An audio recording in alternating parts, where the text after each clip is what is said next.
All right, friends, it is time, officially time for me to get my weight back under control. And I'm gonna say restart my weight loss journey. I'm not gonna say restart my health journey because I have been focusing a lot on my mental health lately and my physical health has been falling behind. So let's get into it. I have a lot of new faces here, so I just want to give a little bit of a backstory for just a second.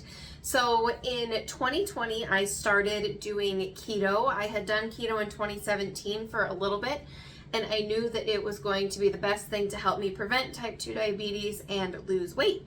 I lost about 40 pounds in the span of a year. And I was only focusing on the food choices that I was making, not really like mental health or like, I'm a pretty active person anyway. So I was physically active, but I wasn't like actually focusing on exercising for strength or anything like that. So towards the middle of 2022, I started therapy, and therapy is amazing. I just did a whole video on why I love therapy. However, I did not know what I was getting myself into, and I have a history of domestic violence, and it brought up a lot, and I did not know what to do. So I ate all of my feelings hardcore. I didn't know how to cope, and I did go into a pretty good seasonal depression. Last year, my seasonal depression was probably the worst it has ever been. So I ended up gaining about 45 pounds, actually. I gained more weight than when I had originally started my whole journey. And I will say for the last 6 months, I have tried to start and restart and restart and restart my weight loss journey. I've been working on my mental health the whole time. It hasn't felt right. It has not felt like the right time. And nothing that I have been doing feels good. You know what I mean? I did carnivore for 30 days. I don't even think I made it the full 30 days because I wasn't there yet. I tried to do eating a balanced diet. I am a binge eater and an overeater. A balanced diet to me looks like eating out twice a day and then having one healthy meal. This is why my fallback is always low carb and keto, because it truly is the one thing that I know works for me, and I know that I can stick to it because it was never a problem with the foods. It was an issue with my mental health. With that being said, for the last week and a half, I've actually already started this process. I didn't want to make a video saying, hey, I'm going to start this. And then a week into it, be like, well, never mind. I lied and I wasn't ready again. I have been doing it for about a week and a half now. I am down about 4 pounds, which is fantastic. But if you followed me for a while, you know we don't just focus on the scale here on this channel. We focus on mental, physical, non-scale victories, pictures, inches. It is a whole slew of things because the scale lies to you more so than it tells the truth. So what I have been doing for the last week and a half is I have been eating 80% keto. That is what I've been doing. 80% of the time I am keto, 20% of the time I allow myself, I don't want to say cheat foods because I hate that word. I want to say I let myself indulge to an extent. Because I am trying to control my binge eating and overeating, I am allowing myself, a sweet treat here and there, but not overindulging myself, because that is what got me back into gaining 45 pounds. How it works to me is I can either do it during one day is 80% keto and then 20% whatever else I want to incorporate. Maybe that is having a baked potato, other healthier options that are helping me to make that transition. I would say most of the time though, I do 80% of the week. I have been eating well, so that would be I'm gonna do the math right here, and whatever 80% of 1 week is, that is what I've been eating, and then 20% of 1 week, that is when I have been letting myself indulge. Hello, Editing Libby here. I want to clarify what I just said a little bit. So after doing the math, 80-20 for a whole week, I don't eat non-keto foods for like a day and a half, and I don't let myself indulge for like a day and a half, if that makes sense. And it's not every single evening that I'm allowing myself a sweet treat, so that math kind of doesn't add up. What I want you to take away from this is 80% of the time when you're making this transition, eating keto or low carb, whatever your goals are, and then still allowing yourself those little indulgences within control.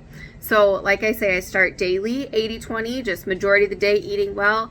Maybe if I feel like it, I will have a little bit of something, and then I will just transition that into weeks, and then into months. So that's what I want you to get from this, not necessarily the whole math behind it, because that does not add up. Okay, back to the video. And then I'm also incorporating this time around physical health. So like exercising more. I plan on going to the gym at least once a week. And that might sound like not a lot, but for somebody who doesn't go to the gym often at all, once a week makes me feel amazing. And we all know, like, if I start going once a week, then I'll make time for twice a week.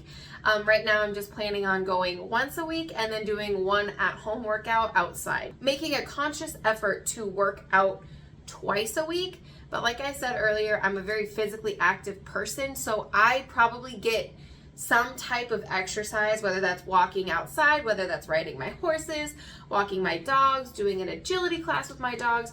I would say 4 to 5 times a week is what my physical activity is, especially in the summer. In the winter, it's almost non-existent, but in the summer, it's pretty good. So those are the 2 things that I have been doing to help adjust back into focusing on my mental health and really honing in on those things still, but also incorporating the eating well and physical health, which in time will become easy and routine, because my mental health, I've been working on just that for like a year, you know, and that has become very second nature. It has become very much so, I'm feeling anxious, this is X, Y, and Z. I know what to do. I'm having a very, depressed day, X, Y, and Z, this is what I know what to do. I'm not gonna say I don't still struggle. Obviously I do, but I am coping much better with my mental health than I honestly ever have. So I feel at the point right now where I'm ready to get both my mental and physical health back in line together. Also, what kind of plays into this is last week, so I'd already started the week before, but last week my boyfriend went to the doctor and got some not so great news. It's not my story to tell, but it definitely affects how I am seeing my health journey as well. He just needs to focus more on his eating habits and exercising habits as well.